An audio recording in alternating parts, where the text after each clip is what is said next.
Não, acredito nessa manga. Acredito nessa manga. É, fria.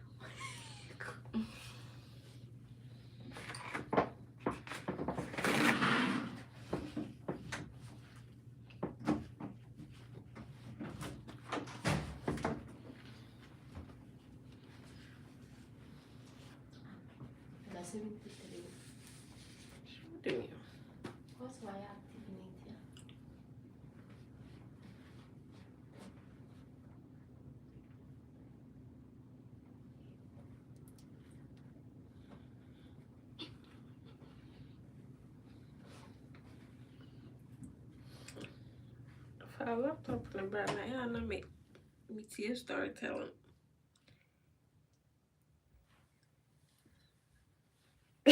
Esse é o Hermie. Vamos lá.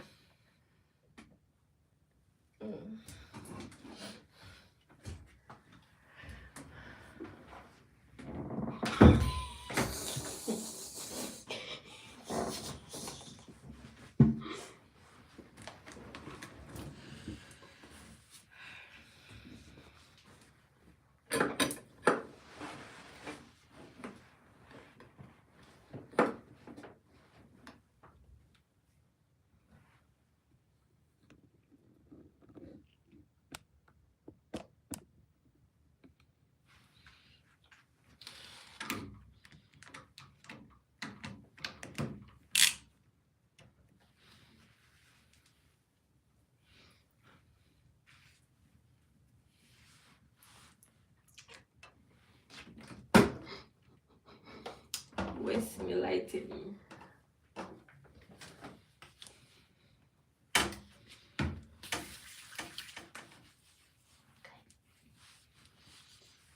Qual vai laptop lá?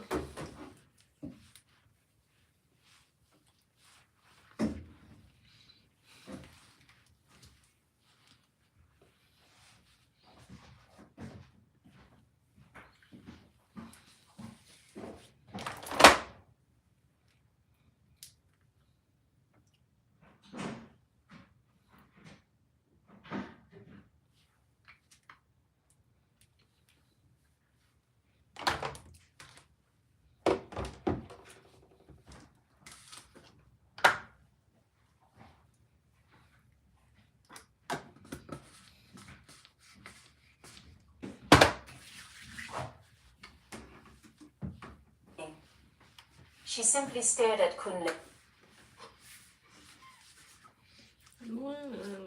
Drinking warm water before bed fixes high blood sugar almost overnight.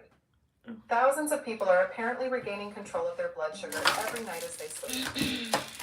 I didn't disobey you, madam. I made a decision. You asked me to think like a man who could stand by your side. That's what I've done. I believe there's value in giving her a chance. For what felt like an eternity, Madame Abeni said nothing. She simply stared at Kunle, her expression unreadable. Finally, she spoke. You've surprised me, Kunle, she said slowly. Hey, Kunle. Madame Abeni rose from her chair and walked toward him, her gaze unwavering. This test wasn't just about business. It was about seeing whether you could make a hard choice and stand by it, even if it meant losing what you wanted. You've passed. For now. Kunle exhaled, the tension in his body releasing. Madame Abeni was still a mystery, and he had a long way to go before he could truly understand her world. As Kunle left the mansion that night, he realized that the path he had chosen was more complicated than he had imagined. Wealth wasn't just about riches, it came with heavy responsibilities and moral dilemmas. He had passed another test, but at what cost? Kunle's nights were becoming restless, filled with dreams of Madame Abeni's tests and the growing weight of his choices. His once simple desire for wealth had led him down a path he hadn't anticipated. He had passed the most recent challenge by following his conscience, but he couldn't shake the feeling that Madame Abeni's approval was fragile. The next morning, as Kunle walked through the village, whispers followed him. It seemed the villagers were already talking about him. Some admired his courage for standing up to Madame Abeni, while others doubted he had what it took to survive in her world. When he arrived at the mansion, Mama Akete greeted him, as always, but this time with a curious expression. I don't know what's this. "You're making waves, young man," she said, her tone carrying both caution and approval. "But be careful. Madame Abeni doesn't test people for fun." Kunle nodded, feeling the tension in his gut. He knew Mama Ekati was right. Madame Abeni's tests weren't just about proving his worth, they were about shaping him. He wondered how much of himself he was willing to lose for wealth. He was led into Madame Abeni's grand sitting room, where she was seated, staring out of the large window that overlooked her vast estate. When Kunle entered, she turned, her face unreadable. "Kunle," she began, "you've proven to me that you can make tough decisions, but there's more to being by my side than just choosing between right and wrong. Loyalty, absolute loyalty, is what I demand. Today, you'll be tested in that regard." Kunle tensed. The way she spoke made him uneasy, as though the challenge ahead would push him further than before. "I have a close associate, Chief Okoye," Madame Abeni continued. "We've been doing business together for years, but recently, I've learned that he's been dishonest, stealing from our shared ventures. However, Chief Okoye is powerful, and confronting him could have consequences. Your task today is simple. I want you to find out if he's truly betraying me." Kunle frowned. "And if he is?" Madame Abeni's eyes hardened. "If he is, you'll expose him. But be careful, he's not a man to be taken lightly." Kunle left the mansion, his mind swirling with uncertainty. Investigating a man as powerful as Chief Okoye was dangerous. One wrong step, and he could make a powerful enemy. Yet, he couldn't refuse. This was his test of loyalty. When Kunle arrived at Chief Okoye's estate, it was nothing short of magnificent. Grand pillars held up a massive stone house, surrounded by lush gardens and expensive cars. Chief Okoye was a man of influence, with connections that stretched far beyond the village. The guards at the gate let Kunle in, and soon he was face to face with the chief. Chief Okoye greeted Kunle with a hearty laugh and a firm handshake. "Ah, Kunle," Chief Okoye greeted. "I've heard of you, the young man Madame Abeni has taken an interest in. To what do I owe this visit?" Kunle forced a smile, trying to stay composed. "I've come to..."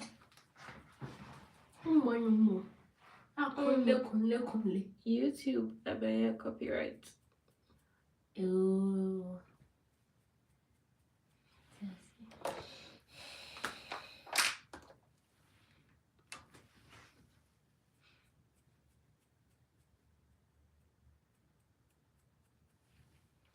Yeah, what the hell is going on there? Yeah, my heart already.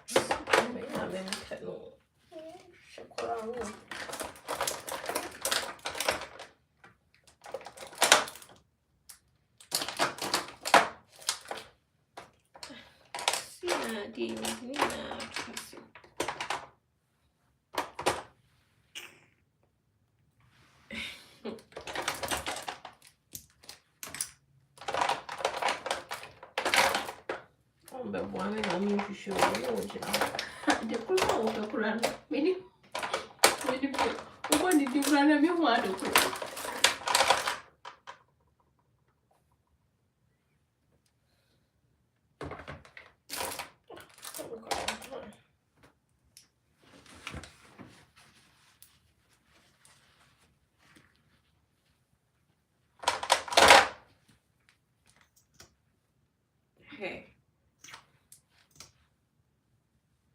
Qui tart favorite.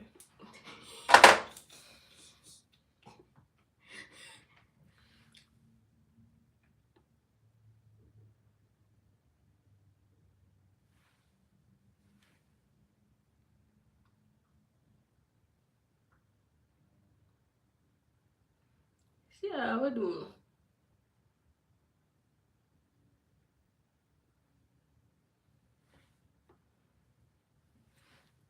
Hmm?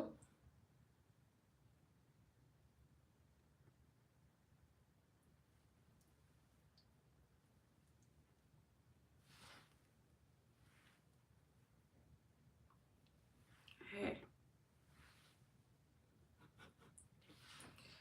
Hey, não sei bem, bien.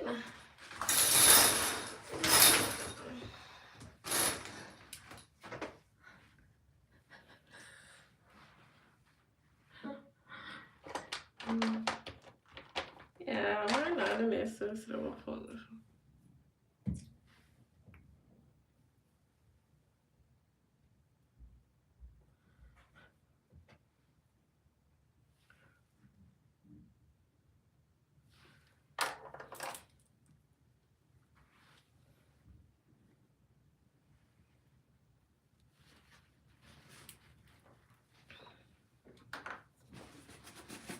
Happy birthday. Hey. What do you mean?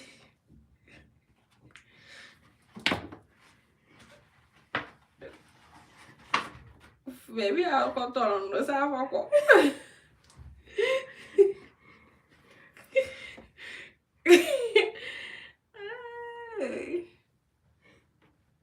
If you.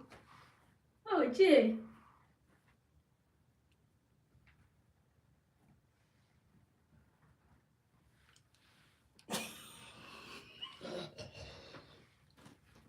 If you.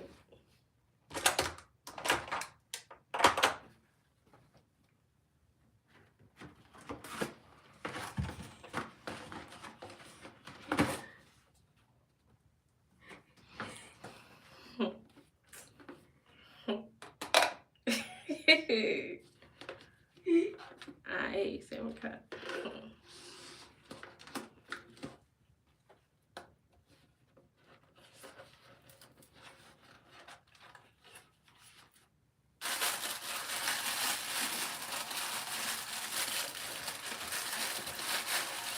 Não, a peça de bebê, assim. Oh, romantic. Hey.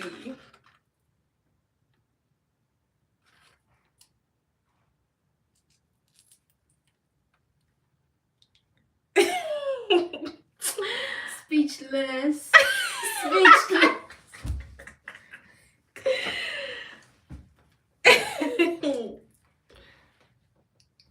Hey. Apple. Oh, Ariel, what's that you?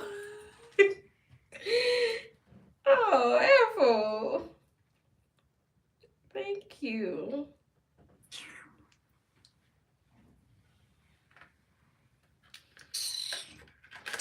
Minha não adiava pra mensar lá ainda. Oh.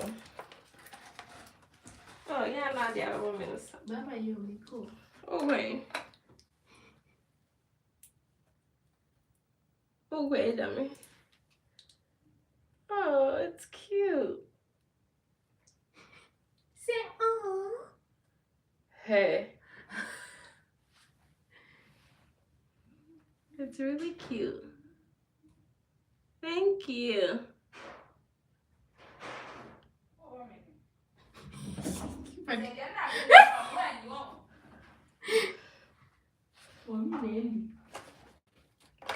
Ujani akwa he.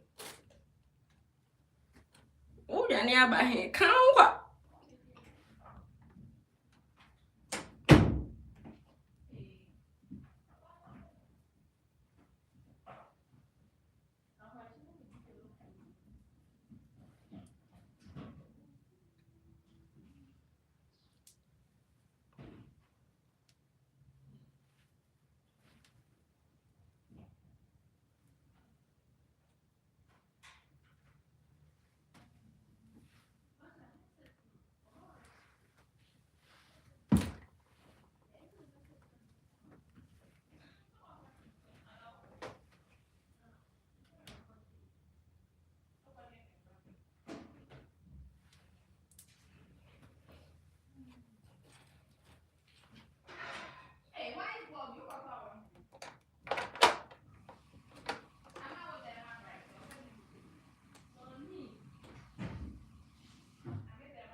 Lordina.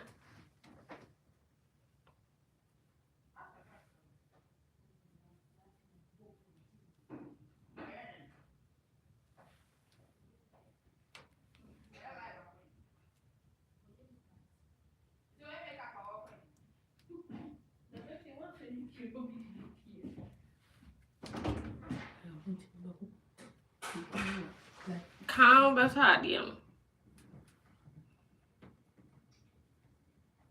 To discuss some business matters on behalf of Madame Abeni, he said carefully, choosing his words.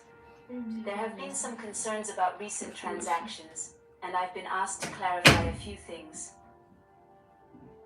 Chief Okoye's smile faltered slightly, but he kept his jovial demeanor. Concerns? What kind of concerns? Kunle hesitated. He could sense the tension growing in the room, but he had to stay focused. It seems there have been discrepancies in the profits from your joint ventures with Madame Abeni. I'm here to find out if there's an explanation. The deadline is approaching for Americans who are still making car payments to get some relief this week. That's right.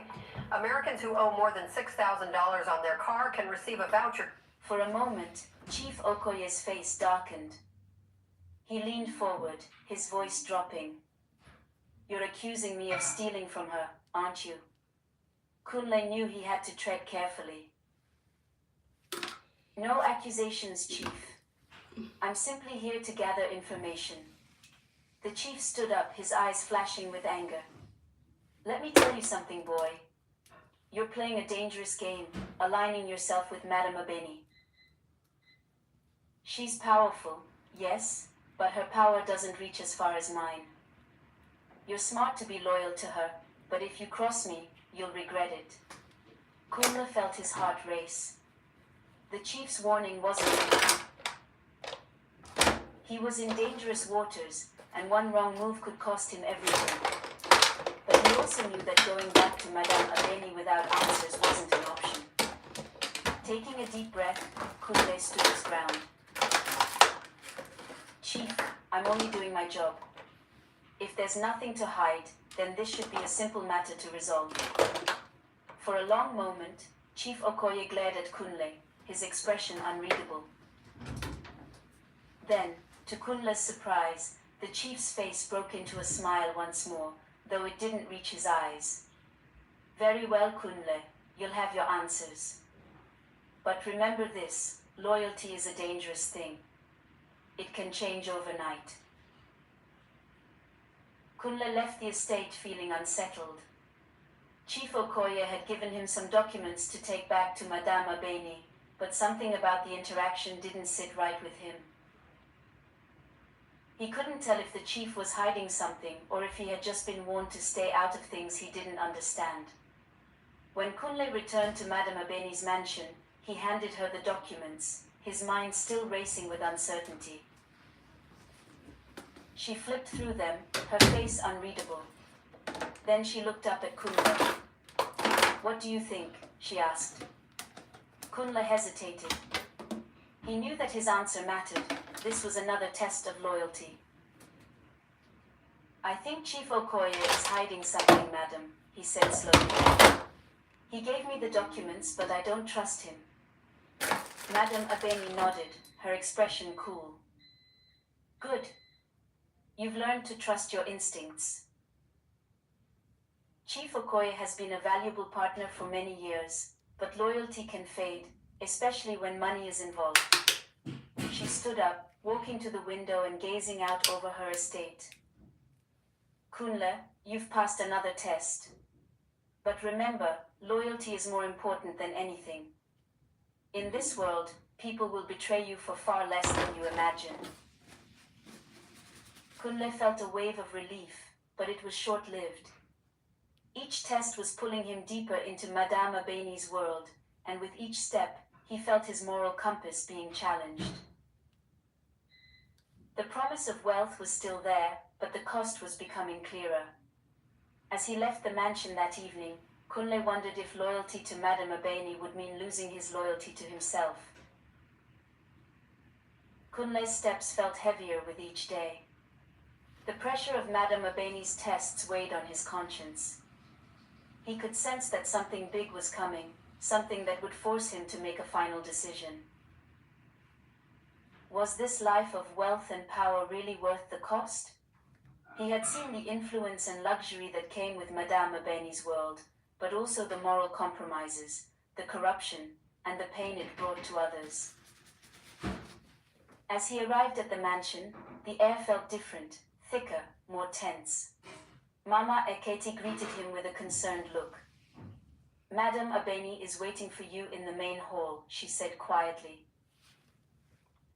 Kunle entered the grand hall, where Madame Abeni stood beside a large table, a small wooden box in front of her.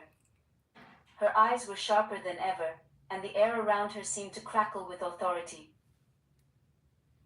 Kunle, she began, her voice steady, you've proven yourself capable, loyal, and strong. But today is the final test. What I'm about to ask you will determine your future, not just with me, but in this world of wealth and power. Kunle's heart pounded. He had been expecting something difficult, but the intensity in Madame Abeni's gaze made him realize this was more than just another challenge. She gestured to the wooden box on the table. Inside this box is a document, a contract. It's a deal with Chief Okoye. You remember him, don't you? He's betrayed me, as you suspected. This contract will ruin him, financially and socially. By signing it, you'll ensure that I rise above him and that our partnership will grow stronger. But you'll also be helping to destroy a man's life. Kunle's breath caught in his throat. This was it. The final test wasn't about physical endurance or cleverness, it was about his soul. Was he willing to crush someone else for the sake of wealth and power? Madame Abeni continued, her eyes locked onto his. If you sign it, Kunle, your place beside me will be guaranteed. You'll have all the wealth you've ever dreamed of. But understand this, signing it will mean you've chosen this life, fully and completely. There's no going back. Kunle stared at the box, his mind racing. He had come so far. He had passed every test. The promise of wealth, comfort, and influence lay just within his grasp. But at what cost? Was he truly ready to destroy another man's life for his own gain? Finally, Kunle spoke, his voice steady but filled with emotion. Madame Abeni, I've learned a lot from you. You've shown me how the world works, how power can be used to control people, and how wealth can change lives. But I've also learned something more important. There are some things money can't buy. Madame Abeni's expression didn't change, but her eyes seemed to flicker with understanding. I can't sign that contract, Kunle continued. I won't be responsible for destroying another person's life, no matter how much it benefits me. If I have to lose everything to keep my integrity, then that's a price I'm willing to pay. For a long moment, the room was silent. Madame Abeni stared at Kunle, her face unreadable. Then, to his surprise, a slow smile spread across her lips. You've made your choice, she said softly. And it's a brave one. Kunle blinked, unsure of what to make of her reaction. Madame Abeni walked over to him, her tone suddenly warmer, almost approving. This was the real test, Kunle. Ow. Molly, I could really use your help.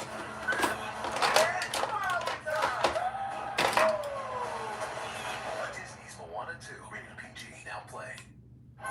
Protect your family's dreams under our roof. American Family Insurance. I needed to see if you were willing to sacrifice your soul for wealth. Many men would have signed that contract without a second thought. But you didn't. That tells me you're stronger than I thought. Kunle frowned, confused. So, this was all? Madame Abeni nodded. Yes. I've been testing more than your loyalty. I've been testing your character, and you've shown me that you're a man who values more than just riches. You've passed the final test. Kunle felt a wave of relief wash over him. He hadn't lost himself after all, but he knew this meant the end of his path with Madame Abeni. I understand if this means I can't be by your side anymore, Kunle said, his voice steady. Madame Abeni smiled. You're right. This life isn't for you, Kunle. But that doesn't mean you failed. In fact, you've succeeded in the most important way. You've stayed true to who you are. And that is something far more valuable than any wealth I could offer. Kunle nodded, feeling a deep sense of peace. He had made the right choice, and he was ready to move forward, without the riches, but with his integrity intact. As he left Madame Abeni's mansion for the last time, Kunle knew that his journey wasn't over. He would find his way in the world, but this time, he would do it on his own terms. Moral of the story: the pursuit of wealth and power can lead to moral compromises, but in the end, staying true to your values and integrity is more important than any riches. Kunle's journey teaches us that while wealth may seem appealing, the cost of losing yourself isn't worth it. True strength comes from standing by what you believe in, even when the stakes are high. Thank you for watching. If you enjoyed Kunle's story and the lessons it brought, make sure to give this video a thumbs up and subscribe to our channel for more African tales and inspiring stories.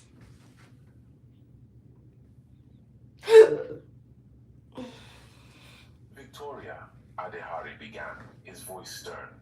I have found a husband for you. Victoria's heart skipped a beat. A husband? But Papa, Enough, he interrupted sharply. You'll marry Femi, Honorable Koka's son. He's wealthy, and this marriage will bring great... There was a tiny village surrounded by mountains and hills. The village was called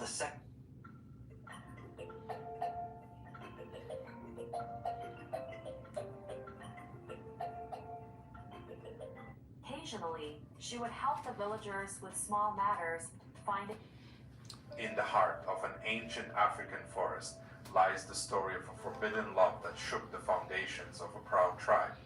This is the tale of Moana, the beautiful daughter of the Ngoni chief, and Kala, a mysterious stranger. Their love, born in secret, defied the laws of their people and forever changed the fate of the tribe.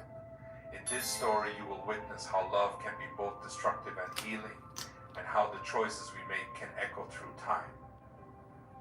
Just as Moana and Kala found a way to return to their people, by the end of this tale, you will see how their love, once forbidden, became a force that united and transformed the tribe. Join us as we uncover how this story, rooted in love, sorrow, and redemption, leads us to a hopeful and powerful conclusion.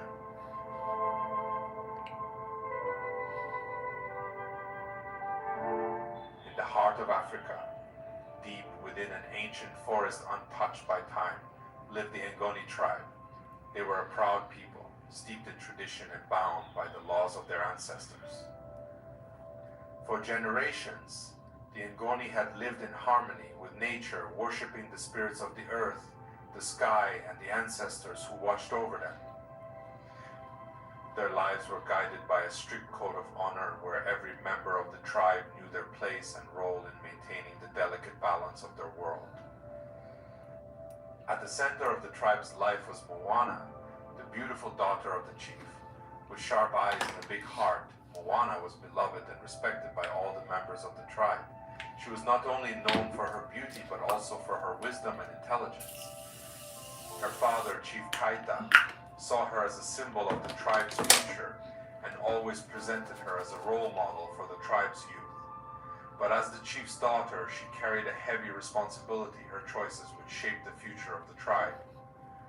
But alongside this admiration and respect, there were also strict laws that limited Moana's life. As the daughter of the chief, she could not live as freely as others. It was expected that one day she would marry a man from the noble families of the tribe. thus preserving the tribe's unity and strength. Her marriage could not be based on love or personal desire, but had to serve the needs of the tribe. These strict laws were a guarantee of the tribe's stability and power, but for Moana, they meant losing her freedom and the right to choose her own life. Everything changed when a stranger entered Ngoni territory. A man named Kala, who came from another tribe, was seeking refuge in the Ngoni forests. Kala was a tall man with dark eyes and a deep gaze. He brought with him stories from the outside world and secrets from distant lands. With the experiences he had gained from his long and adventurous travels, Kala was not only attractive as a stranger, but also a potential threat to the established order within the tribe.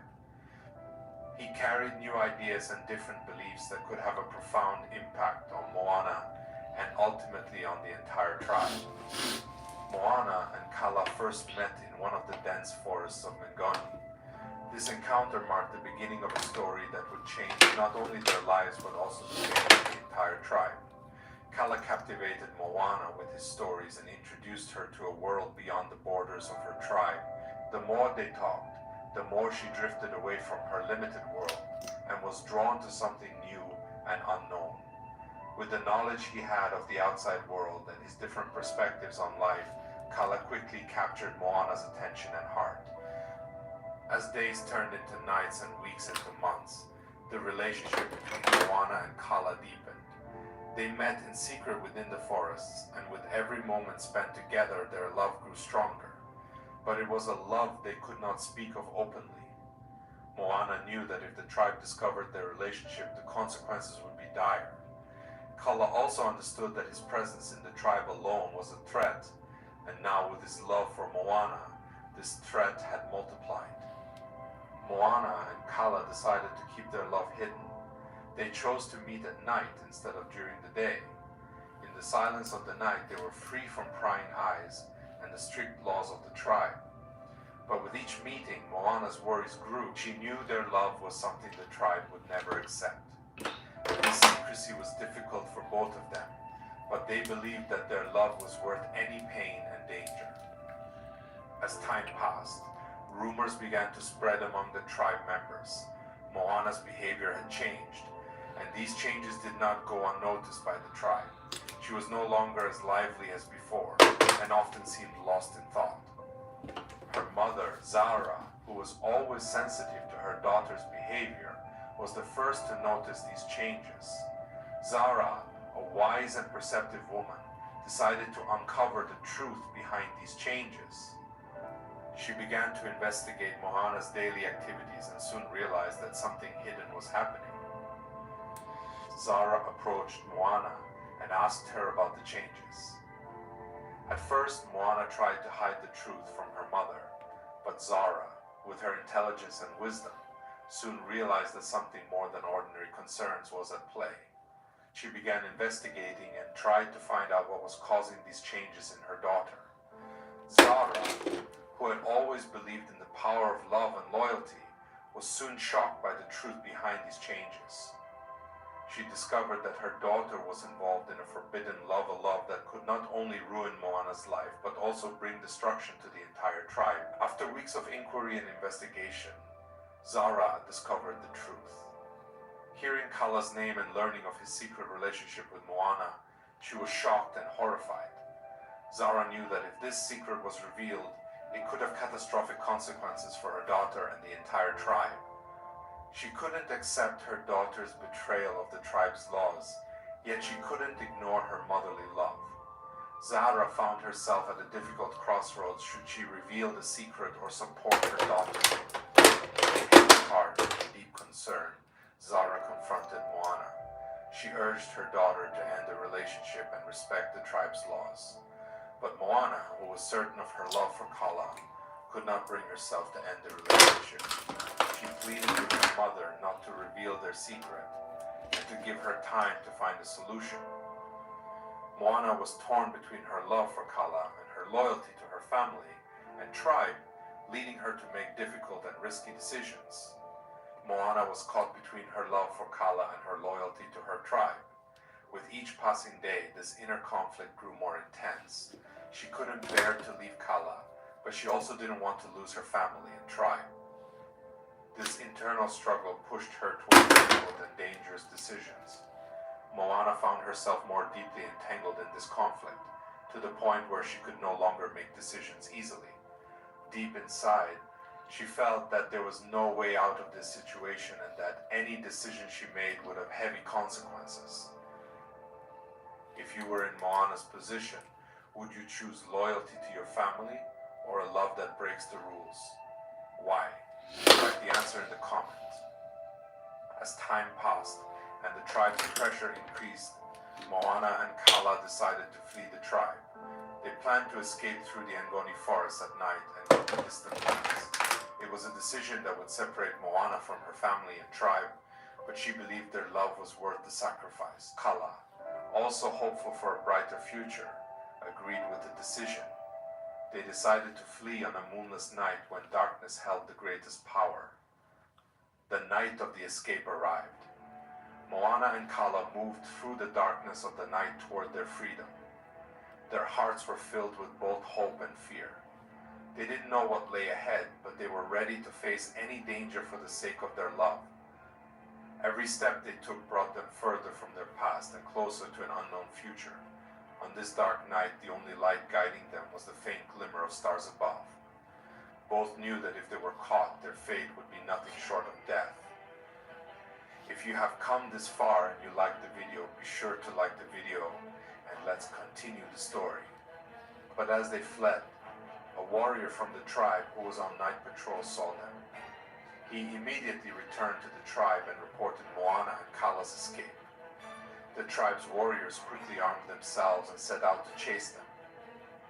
They were determined to find Moana and Kala and bring them back to the tribe to be judged according to the tribe's strict laws. With every moment that passed, the distance between the pursuers and the fugitives grew smaller, and the tension reached its peak. After hours of chasing through the dark forests, the tribe's warriors managed to capture Moana and Kala.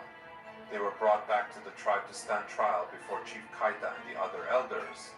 Moana knew that terrible consequences awaited them. With their hands bound and faces filled with fear and despair, Moana and Kala were led toward their grim fate. This capture marked the end of their dream of freedom and the beginning of a tragedy that would forever change the fate of the Ngoni tribe. As the sun rose, Moana and Kala stood in the center of the tribe, facing the heavy gazes of the tribe members. Chief Kaita, with a cold and expressionless face, looked at them. He was deeply disappointed and angry with his daughter. The trial began, and the tribe elders decided that their fate would be determined according to the tribe's strict laws. For Moana and Kala, this trial meant the end of any hope for freedom and a life together. The tribe elders, each with a stern face and arms crossed, waited to hear their defense.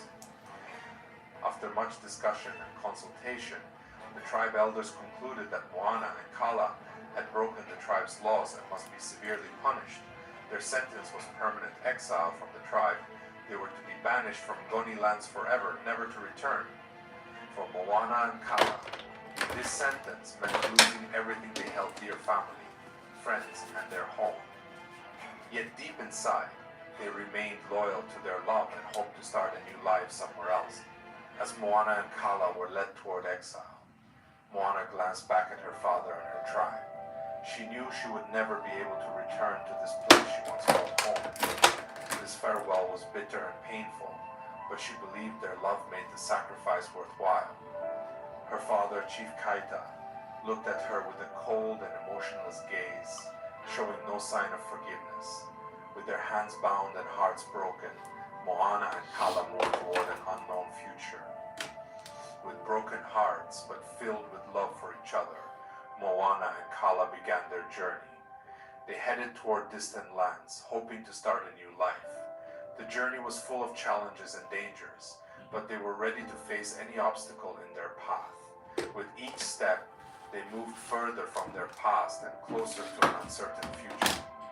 In this journey, they only had each other, and their love gave them hope and motivation to continue. After weeks of traveling, Moana and Kala reached a new land. This land was beautiful and full of natural resources, but it was also filled with unknown dangers. They decided to settle here and begin their new life. This was the land where they hoped to find happiness and peace. In this new land, they faced new challenges, but they remained loyal to each other and, with effort and cooperation, found ways to adapt to their new environment. Moana and Kala had to adapt to their new environment. They had to learn how to utilize the natural resources of this land and deal with its dangers. It was a great challenge, but with cooperation and effort, they were able to find ways to adapt and survive. Each passing day brought them closer to understanding their new surroundings and discovering ways to make better use of the natural resources and cope with the new challenges. After finding a suitable location, Moana and Kala decided to build a home for themselves. They used natural materials available in their new land to construct a simple but comfortable house. This house symbolized their new beginning and gave them hope and motivation to continue their lives. Every corner of this house was built with their own hands, and every detail reminded them of their shared love and efforts. In this new home, they started their life together anew, hopeful for a bright future. Moana and Kala soon learned how to connect with the nature around them. They respected the spirits of the earth and sky and tried to live in perfect harmony with their surroundings. This connection with nature gave them peace and a sense of belonging and helped them face the new challenges. By respecting nature and learning from it, they found ways to live better and more harmoniously. During these tough times, Moana and Kala needed each other more than ever. Instead of giving up, they worked together and supported each other to overcome their problems.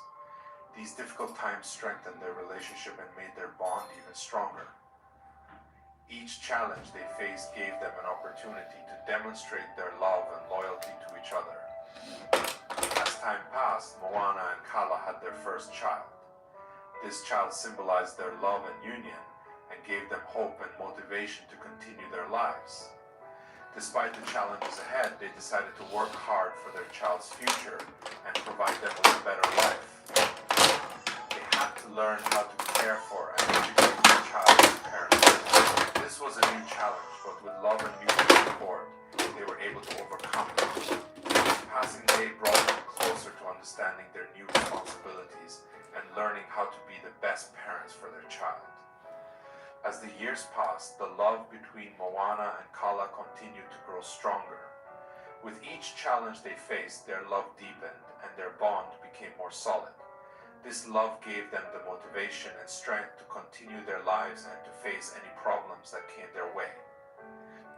Each passing day made them more aware of the importance of love and loyalty, and they worked to pass this love on to future generations. After years of living in their new land, Moana and Kala decided to return to Ngoni.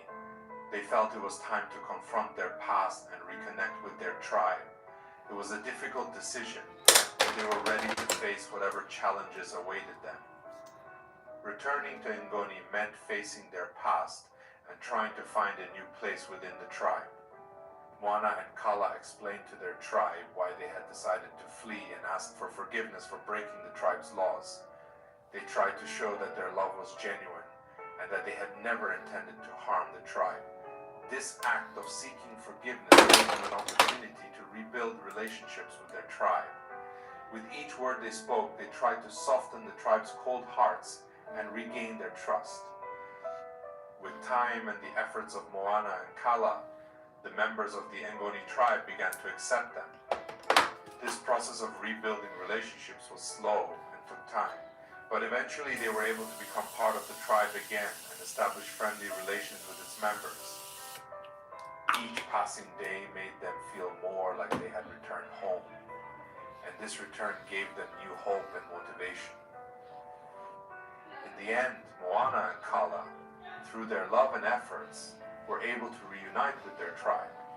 By working together and supporting each other, they helped the tribe overcome new challenges and move toward a brighter future. This reunion gave them and their tribe hope and motivation to build a better future. The love that had once separated them from the tribe had now become a force that brought everyone closer together. The love between Moana and Kala, which had once been forbidden, became a force that reunited them with their tribe. This love not only changed their lives but also transformed the fate of the Ngoni tribe.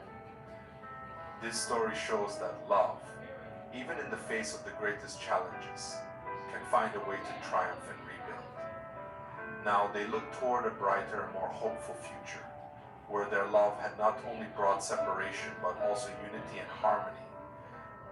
Do you believe Moana and Kala's love ultimately benefited the tribe, or would the tribe have been better off if this love had never happened?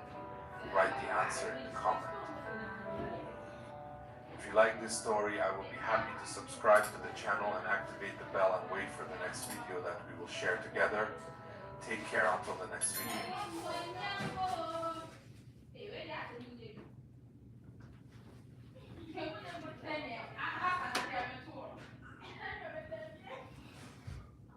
Alright, so listen up. State Farm was trying to charge me $187 for car insurance. No thank you. I got a friend who told me about this website. Now I'm spending $58 a month. Full coverage. That's saving $139. It's amazing. All you do, you just go to the site, you put in some basic information, and you get all these options that show up. People start saving right away. All you get... There's no that now. Where the Mr. Otoba said he said, Agosa shouted at her twin sister, "I am throwing you out of this house. We both can't be here. You stink. You are so irritating. Who could believe that you are my twin?" Amara, hurt, protested, "We both belong here, Agatha. I won't let you treat me like an outcast. Is it my fault that I'm sick?" The full story. Rosaline and Williams were a beautiful couple blessed with twin daughters, Amara and Agatha. Amara, with her striking beauty and friendly character, was admired by everyone, while Agatha, though also lovely, carried a heart burdened by envy toward her sister. On the morning of their 14th birthday, tragedy struck. Amara awoke with a high fever, and her anxious parents rushed her to the village's only health centre.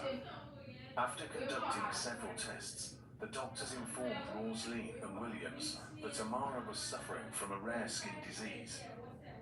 To treat it, they needed a substantial amount of money. The sum was overwhelming, and her parents were left stunned, uncertain of how they could gather the funds from the menial jobs they were doing. Desperate to save their daughter, Rosaline and Williams sought help from friends, relatives, and anyone who might lend a hand. But despite their efforts, they couldn't raise the required amount. Weeks passed, and Amara's condition worsened. Her once flawless skin began breaking out in painful rashes that only deepened her family's despair. In a final attempt, they turned to herbal treatments, hoping for a miracle cure. Agatha, despite her jealousy, insisted in applying the treatments as best as she could. Yet, the herbs brought no relief, and Amara's appearance continued to deteriorate. Her once beautiful skin transformed into a disfigured, raw surface that left her family heartbroken. As her condition spiraled, Amara's beauty faded, but her spirit remained strong, though deeply hurt by her own reflection. Her parents clung to hope, determined to find a solution to restore their beloved daughter. While Agatha If you're over 40 and you're not dermaplaning, you're making a big mistake. This skincare method is thousands of years and is widely accepted as the best anti-aging treatment in the world. My dermatologist said the cause of my wrinkles and saggy skin was because I was producing less collagen. She highly recommended the Sonic Smooth Pro Plus dermaplaning tool from Michael Todd Beauty. She said so many of her patients over 40 have seen amazing results. After I ordered it, my life completely changed. My skin feels so smooth and I finally have that youthful glow again. The Sonic Smooth Pro Plus exfoliates away my dead skin and gets rid of pesky peach fuzz. When you exfoliate, you are revealing young, healthy skin cells and increasing collagen production. My fine lines and wrinkles are already disappearing. Plus, my skincare products look better and my makeup is blending so much better. I love that it has a light. Obina and Edeora have just gotten married and signed the marriage contract. The Okafor mansion buzzed with laughter and music during the family's grand celebration. Edeora was the center of attention. She's not right, someone whispered nearby. Amora's eyes widened as she realized the truth.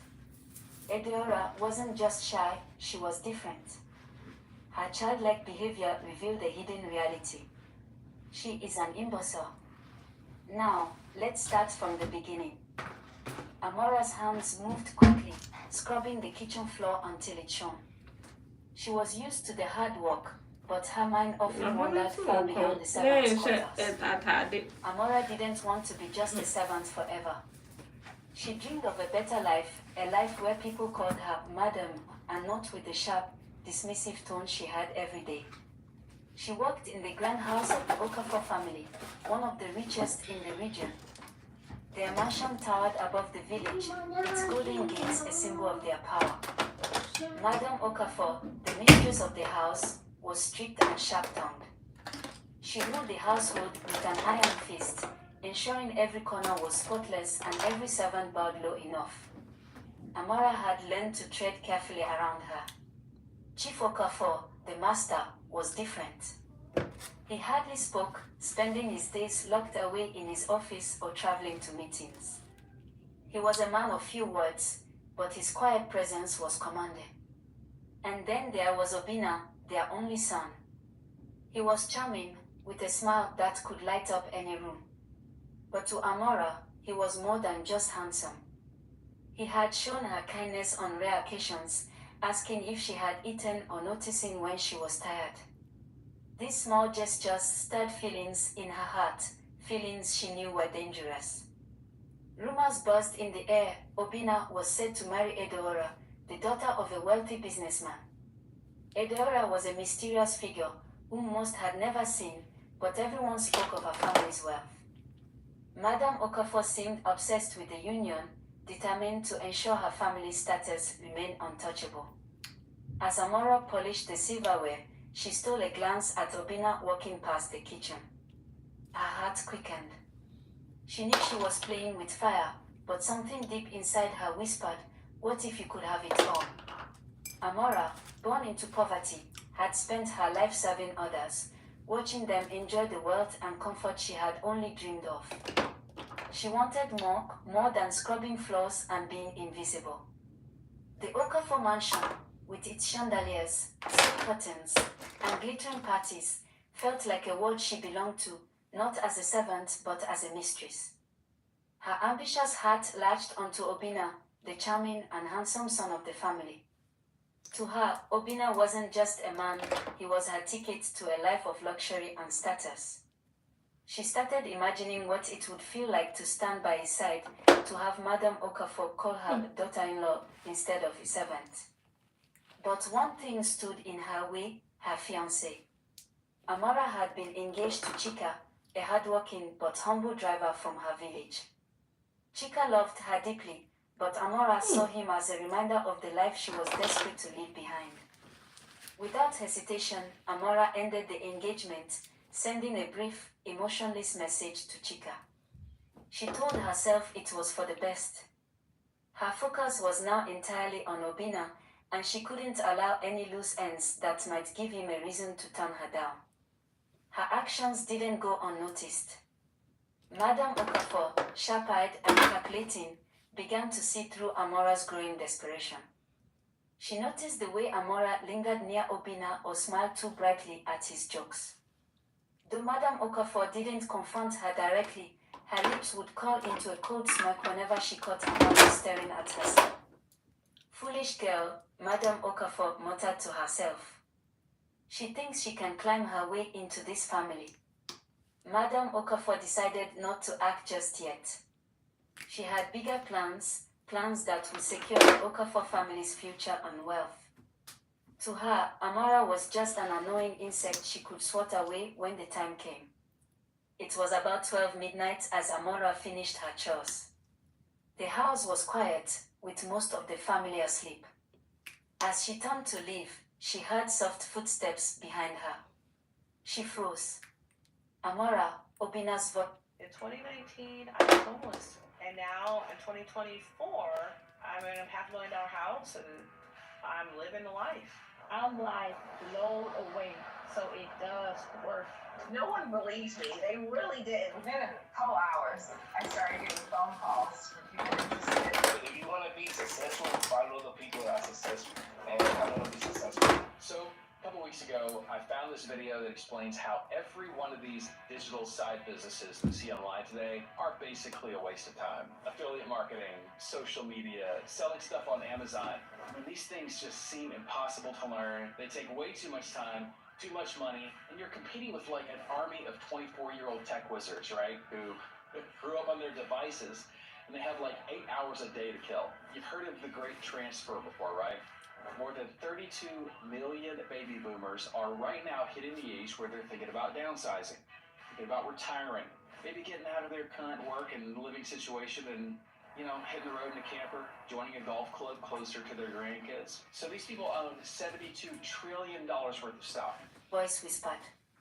She turned slowly. There he was, standing in the dim light. His handsome face looked troubled, but his eyes softened when they met hers. Why are you still awake? He asked, stepping closer.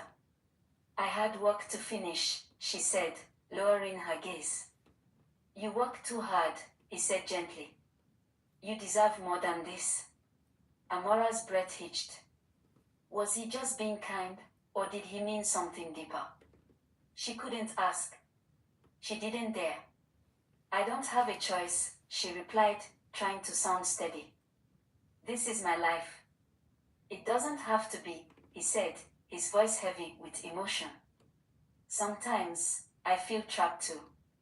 Amora looked at him, surprised. Trapped. You're the boss's son. You have everything. Obina sighed. Not everything. My parents want me to marry Edeora, but I don't love her. I haven't even seen her before. It's all about business to them, keeping the family strong. His words made her heart ache. She wanted to believe he felt something for her.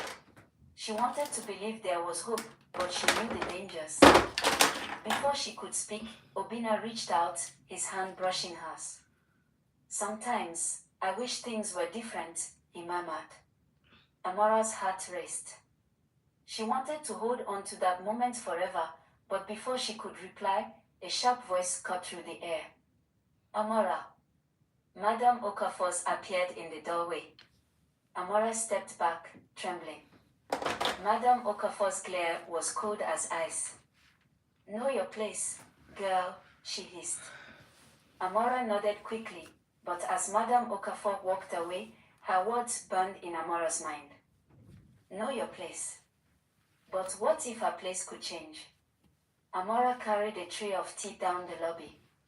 The house was unusually quiet, but she heard muffled voices coming from Madame Okafor's sitting room.